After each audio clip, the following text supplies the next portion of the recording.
Welcome, everyone. I'm Rhonda Dillingham, Executive Director of the North Carolina Association for Public Charter Schools, and I'm glad you all decided to join us. As a former teacher, I know that collecting, analyzing, and understanding data is critical to improving the academic outcomes for students. That's why I'm proud to be hosting a webinar today entitled Using Data as a Tool for Equity During Remote Instruction. Innovare is a data strategy organization that empowers leaders in education with the essential tools they need to impact the people they serve. The association started partnering with Innovare earlier this year, and as a part of Innovare's Ednovation program, NCAPCS member schools are eligible to receive Innovare's all-in-one data strategy app, Inno, at a 50% discount. Innovare's app and support can be especially helpful during remote learning in order to visualize student progress using non-traditional metrics.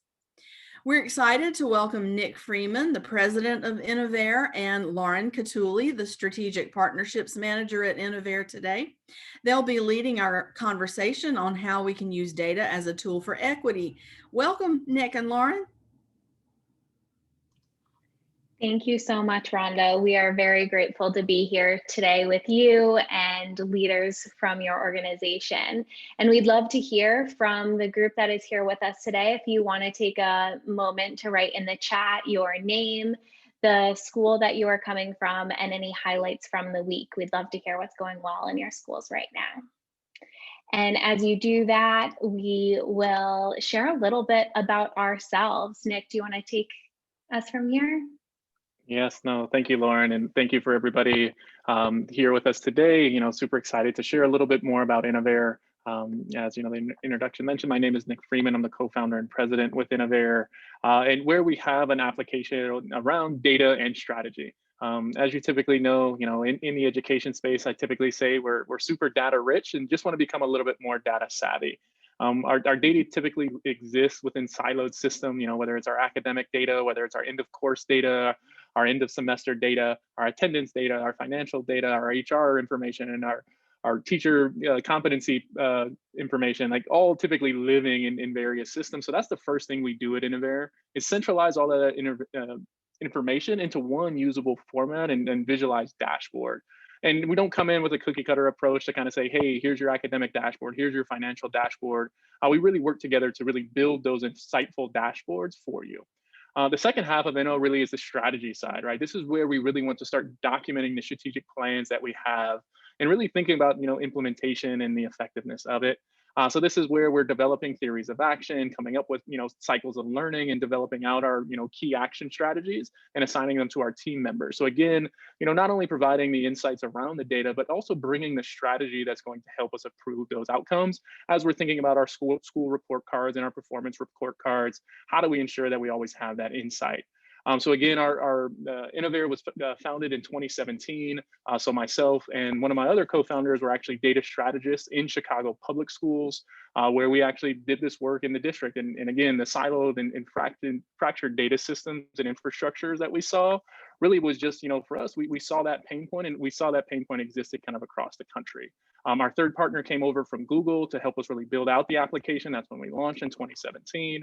And since then, we've expanded across Chicago into Kansas City, North Carolina, New York, Texas, LA, Mexico City. But again, it's change makers across the country really doing this work. So we're super excited to be here with you all today to talk a little bit more around, like, how do we ensure that we're using our data equitably, especially right now as we're thinking about, the transition back into in-person learning and the learning loss that has occurred for, our priority group students over, the past year with dealing with COVID and the pandemic, really ensuring that we have those insights into, what are those performance gaps? What are those opportunities that we have to really, put together strategic, plans and strategies to really have that positive impact on those stakeholders. So again, super excited to be here with you all today. So if we want to go to the next one, Lauren. So just again, my name is Nick Freeman. I'm the president with Innovare, and I'd love to kick it over to Lauren for her quick introduction as well. Yes, again, I'm Lauren Cutuli. I am a strategic partnerships manager with Innovare and have had the opportunity to work closely with Rhonda over the course of the past few months. And prior to joining the Innovare team, I spent a number of years in the charter school space working for a large network based in New England, where I focused a lot on social emotional learning and how to execute a curriculum for students across over 30 schools. And so really working with leaders to identify what was needed in their schools to provide this holistic school experience, and grateful to be able to build on that experience and now work with leaders where we're able to see the story that's going on within schools using data to help drive those insights. And as Nick mentioned, we're really excited to be here to share some of the research that we've done through our own understanding and research, and then also through the collaboration we've had with school leaders across the country. Awesome. So as Lauren just mentioned, some of the research, a lot of our work at Innovare is grounded in best practice and research. So everything you're hearing today is not specifically anything that we've come up with, right? We're really working to, source the research for these best practice organizations that are out there. One of those organizations, a proud advisor of ours, Kay Suarez at Equity in the Center. She's the executive director, where they've actually, really built out a structure and built out a framework that allows for us to really build in this race equity and culture and equitable culture into our organizations, right? Especially now as we consistently are seeing, diversity and the term diversity kind of used so frequently, and to be honest, I would even argue being misused, right? Because it's starting to lose that clear definition of what diversity typically means. And typically now when we're thinking around diversity, it really is built around kind of this representation model, right? And for us at Innovare, we wanted to go beyond just the representation and ensuring that we're really starting to tie into those actual culture and the organizational structures that exist to ensure that equity exists across the board.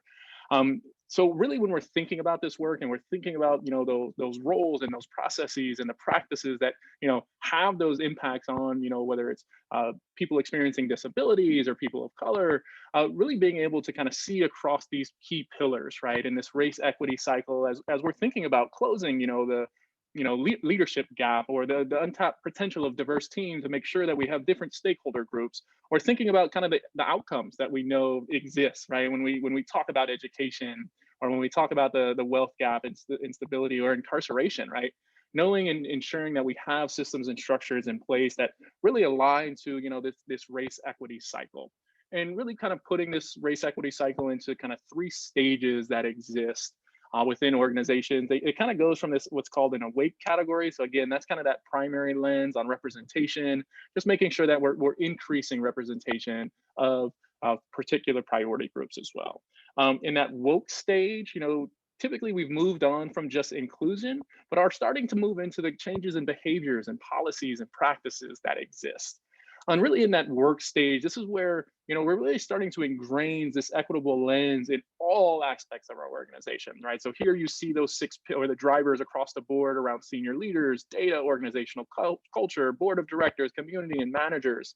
Those are all different key levers that we want to be tapped into. And so I'm sure as you all are looking into this, we're probably guessing, okay, we're probably going to go into the data lever, and you are correct on that. But before we dive a little bit deeper into, how do we ensure we have equitable data practices on, just kind of seeing and knowing that there is no right or wrong answer to this, and there's no, just singular right way to define equitable work or equity work.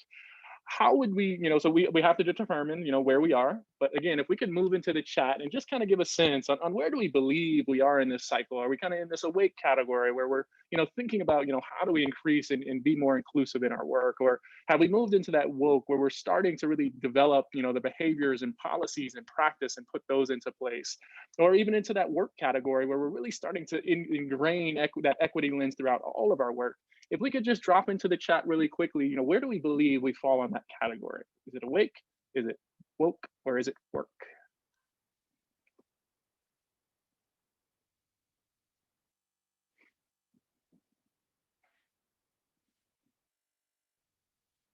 Okay, some folks working between awake and woke, right? Starting to make that transition. And again, this is for everybody, right? Like, and knowing that having a framework Right. Yeah. I definitely agree with that, Rhonda. A lot of our schools are making that transition, right, from awake to woke, understanding that representation matters, but making sure that policy and those behaviors exist that, push us past that representation. So I'm glad to hear you all are sharing that. And in one of our sessions last week that we were kind of having this conversation, we had some people that felt they hit the snooze button on this one. So I'm glad to hear that you all are, see that cycle moving forward and are really driving this work. And the last thing I'll do before I kind of hand it off to Lauren is really just speak towards, whether it's this framework or another framework, it really is, for us to ensure that we have, a qualitative tool that allows for us to consistently assess where we are in this practice. So whether it's the equity for the center or equity in the center frame with a race equity cycle or another framework, that's really what we want to ground ourselves on, just to ensure that we consistently have something that we can measure our growth against. So with that, I'd love to kick it over to Lauren, who's going to take us through a little bit more and just ensuring that we have equitable data practices in place. Yes, thank you, Nick. And one thing we will certainly do is share out this presentation, which will have links to the research that we did as well. So 3 of the ones that we pulled from this next section is from the Actionable Intelligence for Social Policy Initiative, from UPenn, and from the Urban Institute as well. And before we dive into these 6 practices that we really see as a framework to embed throughout your data lifecycle, one thing that I wanted to mention is that building the data infrastructure up first without a racial equity lens and understanding of historically what is happening within our communities can exacerbate existing inequalities among lines of race, gender, class, and ability. And so then as we move to this next slide here, looking holistically about the key components of the equitable data cycles. Here are the 6 components. First, on planning, next, data collection, data access, statistical tools, data analysis, and reporting. And as you look through these 6 parts of the cycle, we'd love to hear from you in the chat. Which phase of the cycle do you feel like your organization could most improve on right now?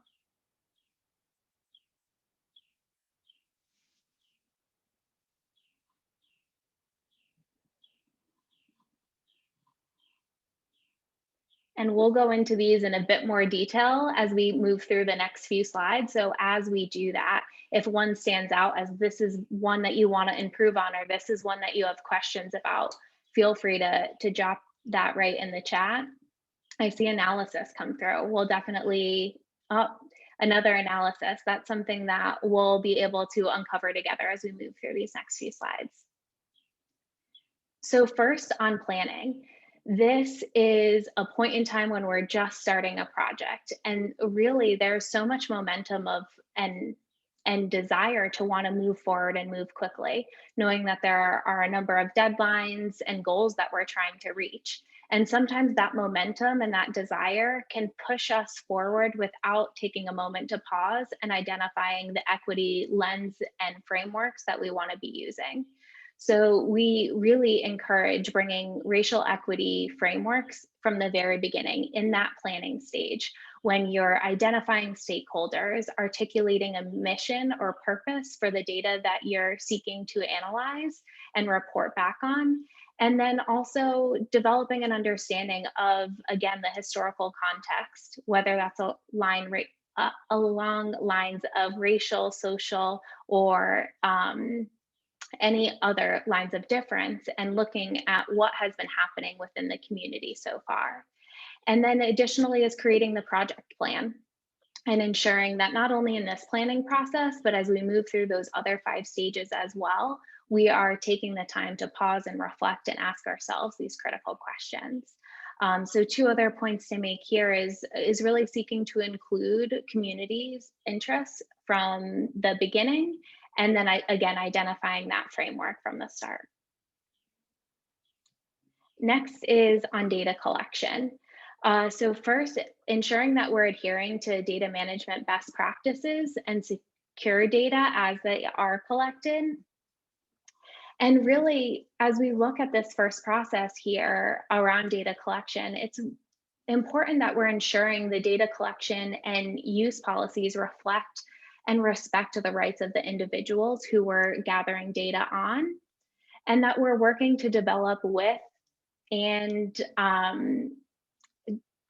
that we're working with and developing flexible data systems that adapt to the context, environment, and system that we're working within. And lastly, and most importantly that I want to mention is, as we're doing this data collection, how are we identifying qualitative ways to capture the stories of what is happening within our schools?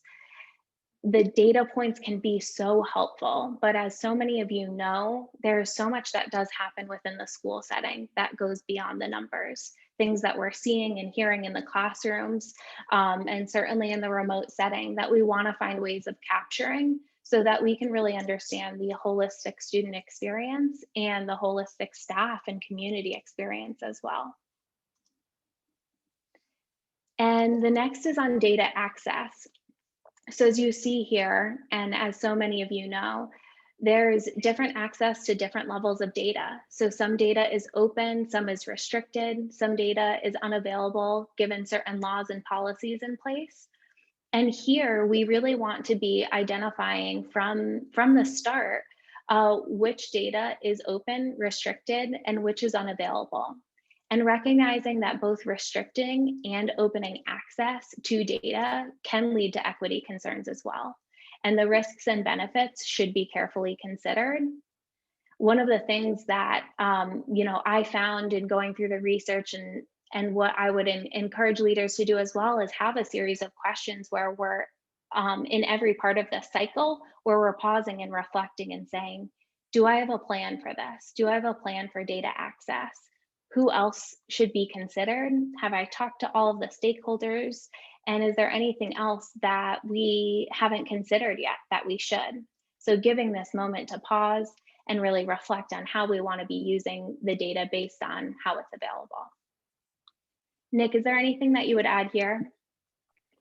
So this one is where we want to just be, ensure that we're in a direct alignment with, the appropriate level of, information that we're providing, knowing that, we want to be in alignment with FERPA regulations and all sorts of data privacy laws, and making sure that the usage of our data is purposeful as well, right? And again, as Lauren has mentioned a couple of times, as we're designing these insights for, with our partners, and for our partners being, our students, our parents, or our teachers, or other administrative peers, we want to be sure that, that appropriate level of access is really garnered. And I know, no time ever do we want to kind of overshare in this data, as we know it really is going to reflect on that individual, whether it be a student or a parent or a particular teacher, in an inappropriate manner. So yeah, that would be my only addition here, Lauren. Great. So the next one is around algorithms and statistical tools, which I know one of the leaders has mentioned in the chat. And what we wanted to name up front is there's no such thing as a race neutral algorithm, given so many of these algorithms that are created have the individual's bias embedded within them and the data that is used in the process. So we recommend really reflecting on these 5 key points that are listed here. The first is on responsibility, ensuring that there are clear channels for communication about potential adverse impacts. And the second is really the explainability. There are so many different tools, algorithms that we could be using, and ensuring that when we're communicating out the use of how we're tracking data, analyzing data, we're being able to communicate that in non-technical terms. The third is around accuracy. So identifying, logging, and explaining sources of error and uncertainty so that we're naming it up front. And so any unintended or intended consequences can be anticipated for and planned for up front. The fourth one here around auditability. So enabling third parties to monitor and evaluate the algorithmic decisions that we're using to ensure that even if we are reflecting on it, we are having another source come in to be able to check our decision making there. And then lastly is around fairness, ensuring that the decisions that we're making do not create additional discriminatory or unjust impacts. And then to the data analysis, which a number of you mentioned as well. So here is where we are taking the time to reflect analyze, and try to understand the story behind the data. And as we move through this planning process, it's so important that we are taking a moment to pause and reflect on what frameworks we're using to analyze the data. By incorporating a racial equity lens during this process, we're able to incorporate individual, community, political, and historical contexts of race to inform our analysis, conclusions, and recommendations. We're also able to pause here and identify who is looking and analyzing the data. What other voices, perspectives do we want at the table to ensure that we are coming out with a holistic view of what the data is telling us, so that we can be transparent and also seek out other perspectives when we're interpreting the data.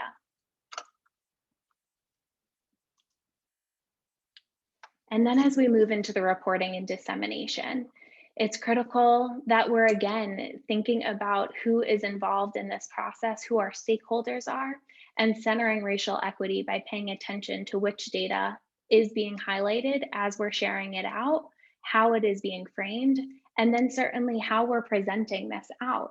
So we'll get into this in just a second, but thinking about the different ways in which we can visualize and communicate our data, our results, our finding, so that it's in a way that all stakeholders are able to understand and using new innovative approaches to sharing out those results.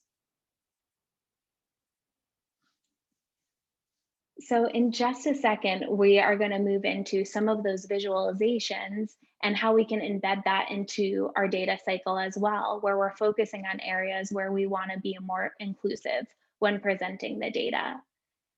But before we jump there, we'd love to turn it over to the chat and hear from some of you. What are some of the most common approaches your organization uses in reporting and disseminating findings from the analysis that you're doing and understanding of what's happening in your schools to share back out with internal and external stakeholders?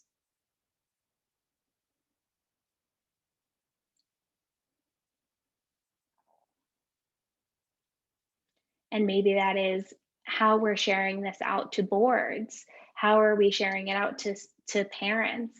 Even how are we sharing back information to our own students, our staff, the community right there within our schools? So something that comes is kind of like the school report cards that we have that kind of come out from the state, where you can access those online, or you can actually get the hard copy format of it as well, that might be able to be handed out. Or do we typically use presentations to give our updates around our data, or is it just a typical email? So yeah, we would love to know what are some of those common ways that you all are communicating this data, and where the information is going. So just think about how this information is communicated, what ways we engage with our stakeholders behind this. What are some of those typical ways that you get? And again, we'll share some examples, and again, we want to kind of ensure that we have you all engaged in this. So hearing a little bit more about what your particular ways of disseminating your information is really will be insightful for us.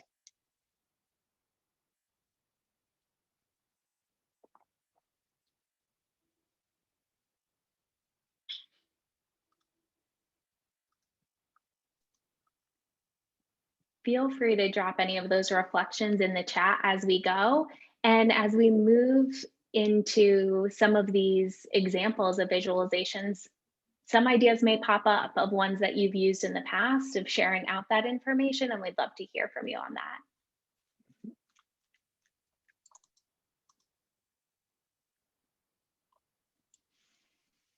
So to start, one of the first recommendations we have for how we're representing data in more visually, in ways that provide more equity from the start, are the language that we're using. So if we think about when we're looking at any type of data, the things that pop up to us first are the titles, the headers, maybe the labels that we're using at the bottom of graphs.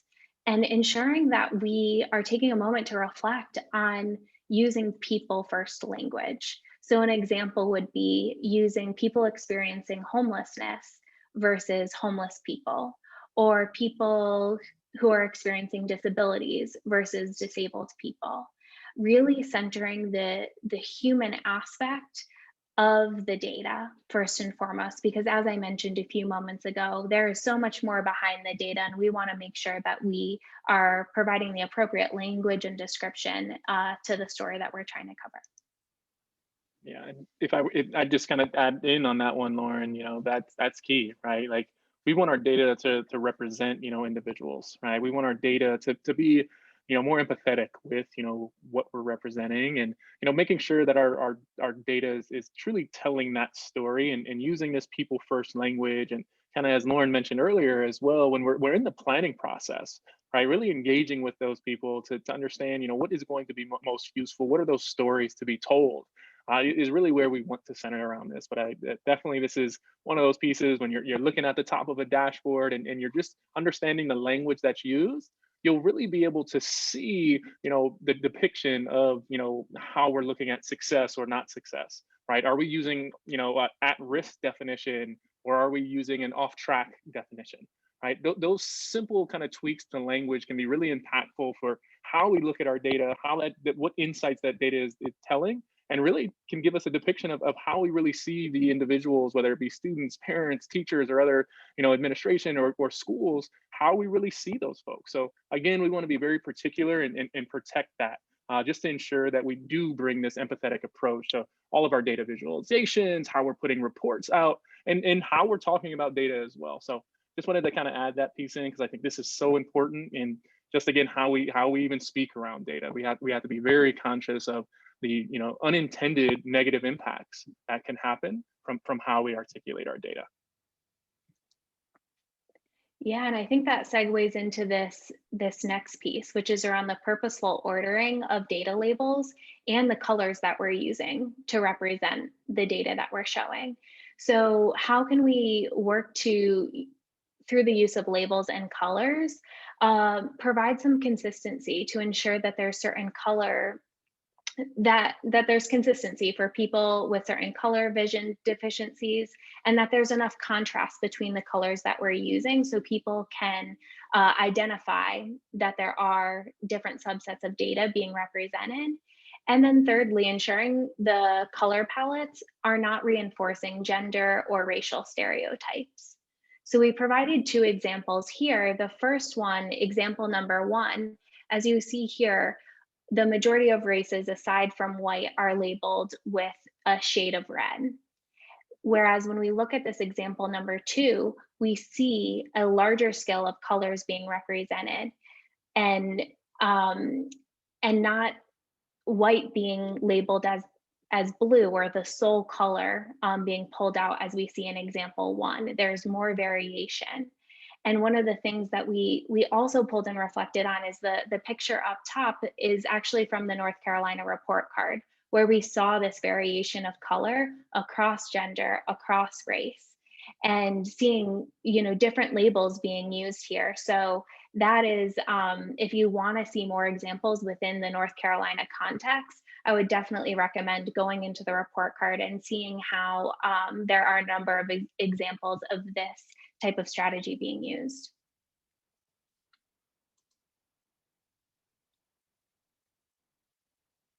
Nick, you want to jump in for this one? Yeah, so this considering of like our missing groups is really around like how do we use, not necessarily, and I made this comment last time and I kind of botched it when I kind of explained the we don't want to use typically the word other, right? And it's not necessarily just not using other, it's ensuring that we're not excluding anyone who is engaged in that other or is a part of that other group, right? So how do we make sure that we put a little blurb at the bottom of the dashboard or at the bottom of the report that lists off, every category that's kind of lumped into that other, right? And I can be completely honest with this. I've done a lot of the data visualization work, and I hated it when you had like just 1% of your pie chart or 1% of your stat bar graph that is representing a small group. And now that's making, trouble for kind of just fitting everything on your report or fitting everything on the screen. But again, we want to be conscious of the individuals who are part of that data. We really want them to be represented in that data as well. So even if it is, for us to ensure that we're not excluding anyone through the process or excluding anyone in the data visualization or reporting, really, kind of trying to move away from that othering and ensuring if we do need to use it, we really provide insights into who is included in that other, so we don't lose touch, we don't lose that empathy for those individuals that are in that group. And again, at the end of the day, like, this can also inform like who makes up that group. It can start that conversation of who's within that group, right? So really making sure that we have that information available really will, again, create that fuller picture of the data and the insights that we're providing for our stakeholders. Yes, and along similar lines, as we move on to this next one, it's using icons and shapes with a human equity awareness. So ensuring that we are providing this entire picture for the communities, the individuals that we are seeking to represent through the data. We often see that there's mis or underrepresentation of certain groups in imagery or icons. And by taking the time to reflect, create, or reach out to other leaders in the space who are representing data through different visuals can be very helpful for the way in which we're trying to tell these stories moving forward. And thank you. I saw a note in the chat that this is practice for communicating data across all lines of communication, no matter what space we're in the education setting.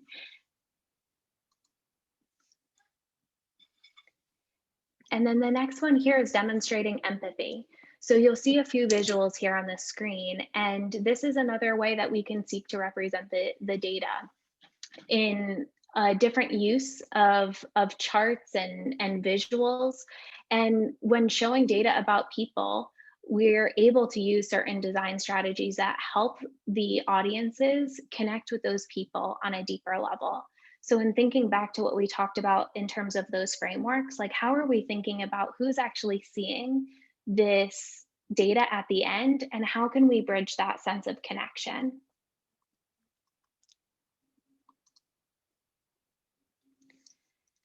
And then next, around questioning default visualization approaches. This one deeply, deeply resonated with me. Because there are so many different ways that we can represent the data. Here are two examples from the research. And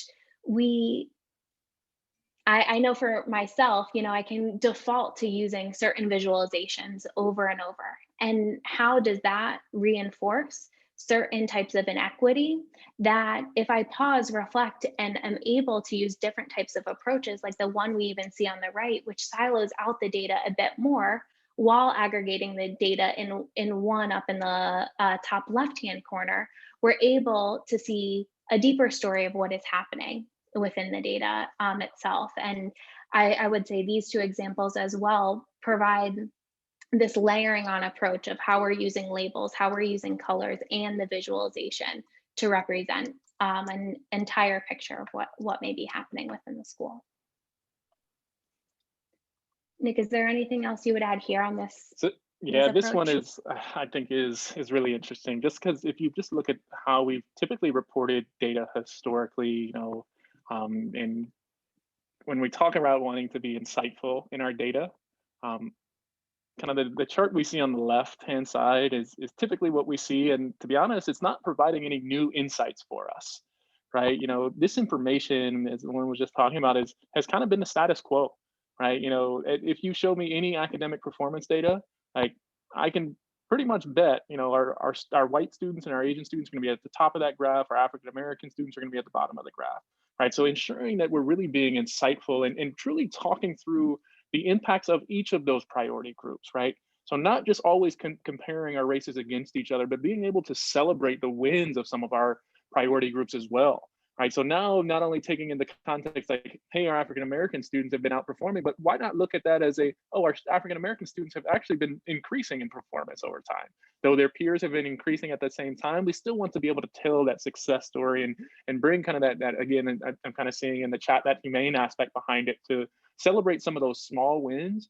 But also, what I will say is, when we're thinking about equity and we're, taking a look at this lens, we have to be sure to call it what it is and really talk around the structures and systems that are in place that have caused these gaps, right? Whether the gap is around opportunity or access or what then turns into our achievement gap, right? How do we ensure that we're really starting to take root? So no matter if our student has a limited, English proficiency, or is a student with a disability, like, how do we ensure that we're consistently putting systems in place and telling the stories of those individuals and telling the successes of those individuals? Because at the end of the day, if we consistently just keep putting a number on those students and they're just seen as the data point, we're going to look at this chart and say, yeah, we knew that.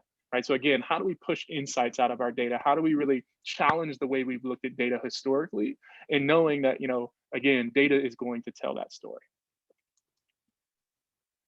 And that brings us to this last part of the visualizations, where how are we focusing and reflecting on how we're engaging the lived experiences of both the students, the staff, the community members.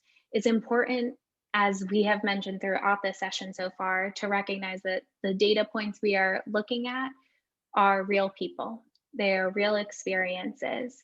And there is so much that goes beyond data points, where there's a story that should be told, and provides us with information on how we can better support our community of students, the families, the staff members. And so we'll leave you kind of with these 3 questions to reflect on here is, are we using language consistent with how the people in our communities refer to themselves and others? What may we have missed in the visuals that are inconsistent with our equity framework that we decided that we are going to use at the beginning of this data cycle? And then lastly, how can we take a more empathetic approach to creating visualizations that accurately and respectfully account for other people's lived experiences?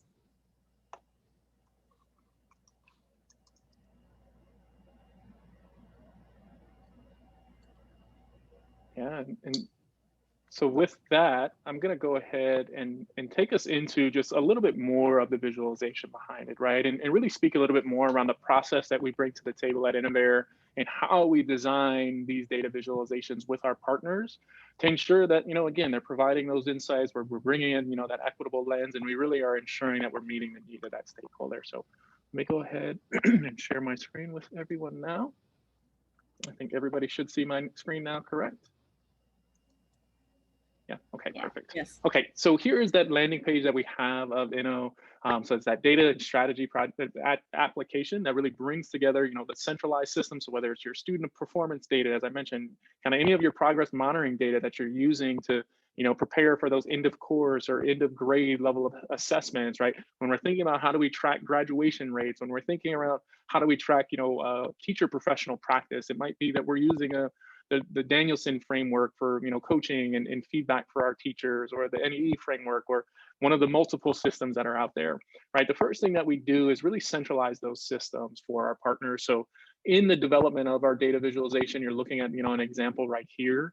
This system is built off of 3 different sources, right? So we connected into the school's student information system, which was PowerSchool, their academic system, which was Academic Approach, and then their kind of behavioral system, which is Dean's List. So the first thing we do behind the scenes, no work on the partner's end other than getting us, sign-ons to the different systems, is, connect behind the scenes so we can create this triangulated data source that allows for us to, visualize data in this manner. So the dashboard we're looking at here is the continuing success dashboard. So it's research out of the University of Chicago around high school success and student preparedness for, enrolling and persisting through college.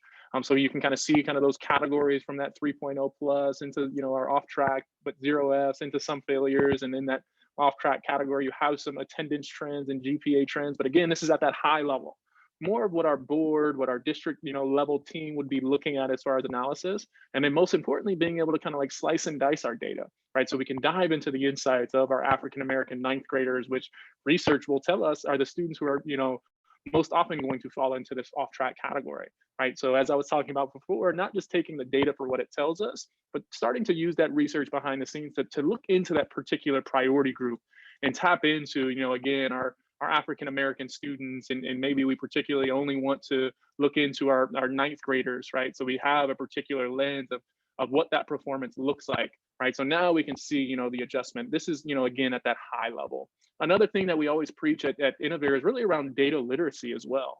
right? So how do we ensure that across the board we have consistent language, whether it's the board, whether it's our department leads, whether it's our grade level leads, whether it's our individual teachers, we're consistently having those same conversations as far as that information goes. So in that now we can kind of tap into it and, you know, start to investigate a little bit more. You know, what's going on in the 10th grade? Why is it that more than 25% of our students are in this some failures or lower category?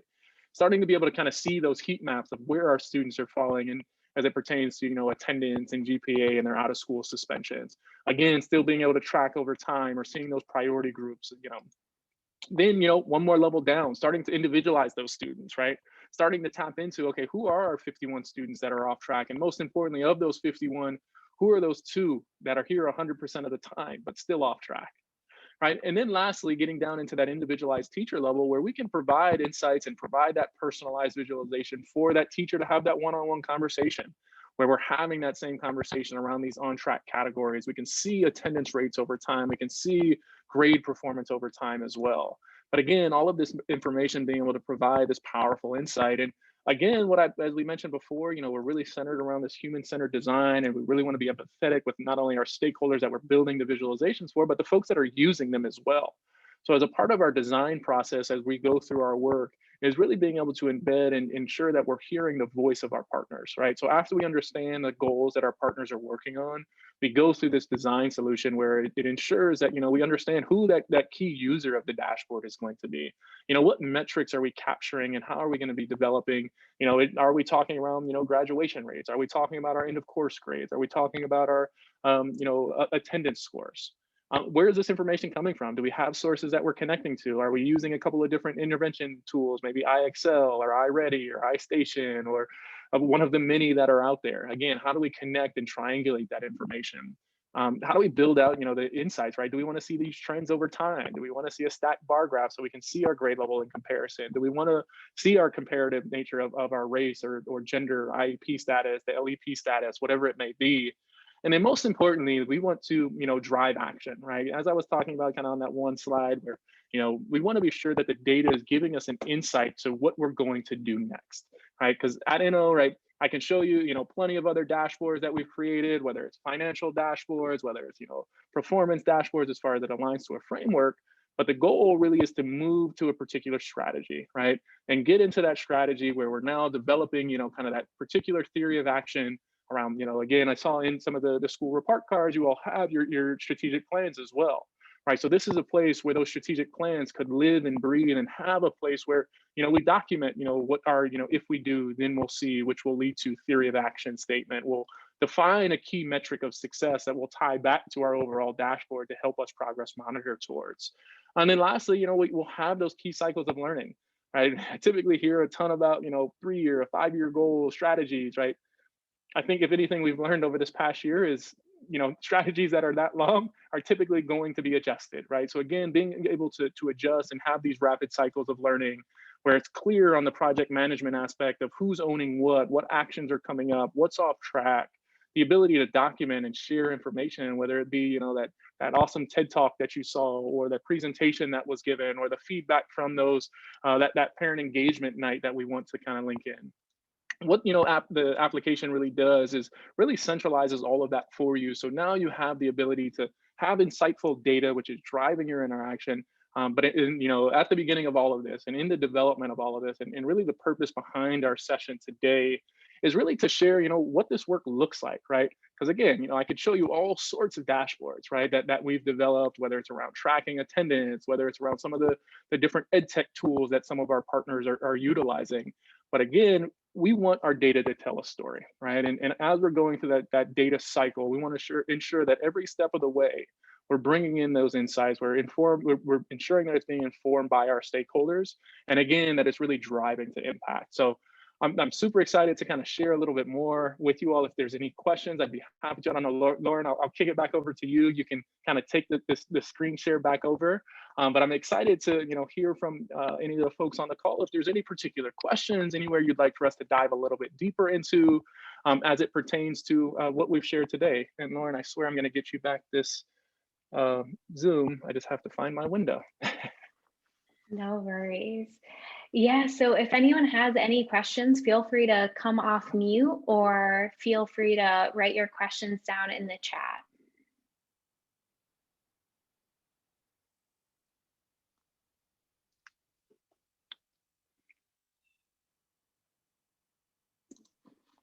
As any questions begin to filter in, I will just share a few key pieces of information that we wanted to leave you with.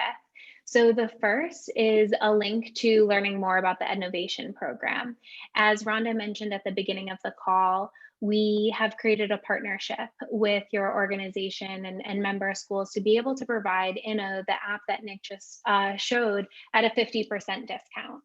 And one of the things that I want to mention is it is more than just the app that you saw. So much of what we talked about today in the call is what we provide in a partnership with the school leaders. So we work with them on an ongoing basis from the beginning of the partnership to go through training, to go through onboarding, to deeply understand your needs as a team, as your leadership team, and then work to be able to set what are the goals for how we want to visualize your data. And then on the strategic planning front as well, working with you to get that set up and running, and then staying in touch throughout the course of the partnership. So we really do see this as a partnership. I'm hearing one of our leaders, recently shared that he feels like we make his mission our mission, and I deeply feel that we deeply care about the leaders in the schools that we're working with. So would love, to be able to share our expertise, our dedication for working with leaders like yourselves. So you can go to this link, which I'll drop in the chat as well, to learn more about the Innovation program. And certainly you can reach out to one of us to talk further about any of the topics covered today, or to book a meeting to learn more about the app itself. And one last thing I'll drop in the chat is around the feedback survey. So we would love to hear any insights that you have from today and anything that you would like for us to share out further. Nick, Well, is there Lauren, anything you would add before I'll turn it back over to Rhonda? No, I think that was great. Again, I appreciate you all for inviting us into this time and to share on this session. It was great to be able to just speak towards how we go about our partnerships, and whether it's partnerships with us or utilizing this research to kind of continue these conversations. We love to provide that thought partnership and that development as well. So again, we're just very appreciative of Rhonda, you inviting us into this space to be able to share with your organization and all of your organizational schools. We're really looking forward and excited about the partnership that we have with you all. So I'm really excited for this. And again, I appreciate it. well, I learned a new word today, anthropographics. I didn't know that one. And, as a former English teacher, I have to say that I'm just intrigued by that. That's really cool. Lots of research on that one, actually, Ron. I just realized I didn't hit send on the chat for that one. I'll send it your way. There's a perfect section that I went down a rabbit hole on that one too. Oh, no, that's fine. It made me think of anthropomorphism, but I can, yeah, so it's, the root of the word makes sense. But one thing I was thinking about is, every school has a story, and the center of your story is people. Charter schools are founded because groups of people want to make a difference in children's lives. And your data is a part of that story. And it's not just that you present the data, but it's so much more than that. It's actually, do you take the time to think about how to present it in a way that reflects your school's understanding of humanity and being sensitive and all of the things that Lauren and Nick talked about today. So I'm so appreciative of you both doing this for us, and I will share the recording and the PowerPoint with everyone who registered. Thank you, Nick and Lauren. And I'd like to also say to everyone before you go, just a few things. One, we have a few upcoming events I'd like to share. On the 18th, we have a budgeting best practices for leasing to owning and creating a community asset. So if you're considering a facility, that would be one you'd be interested in.